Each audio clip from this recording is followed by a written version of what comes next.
I ara ens contarà la seva història, Ainhoa. En qui estàs? Conta'ns, qui t'acompanya, Ainhoa?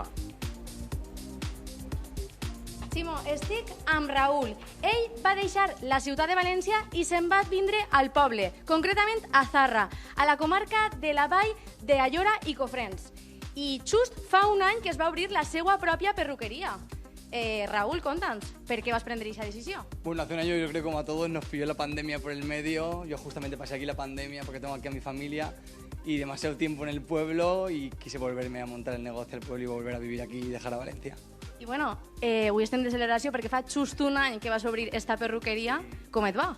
Justo hace un año que abro la peluquería y el balance es súper positivo.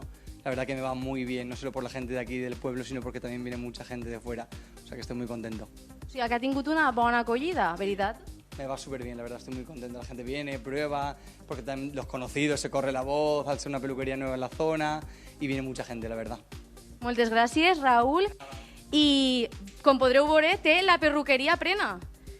Conteu-nos, com és que ha obert la peluquería Raúl? ¿Vos ha vingut bé así als veïns? La verdad que sí, nos ha venido de maravilla, porque nos teníamos que ir siempre fuera, a Aiora o afuera, y aquí al tenerla aquí en la misma casa y en la misma puerta que vivo, pues de maravilla. Perquè va haver un període de temps en el que no hi havia perruqueria, así a Zarra. 7 años, por lo menos, 7 años que la chica la cerró por enfermedad.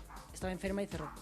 O sigui que ha sigut una cosa positiva per al poble. Sí, la verdad que sí. Perquè en un poble tan bonico com Zarra teniu que anar totes ben guapes, no? Hombre, claro que sí, tenemos que estar bien guapas. Y aunque sea pequeño, pero muy bonito, la verdad que es muy bonito, Zarra. Moltíssimes gràcies. I companys, ja ho veieu, que els joves es busquen la vida i si han de tornar al poble per a obrir el seu propi negoci, tornen. Tant que sí, Ainhoa. A més, escolta,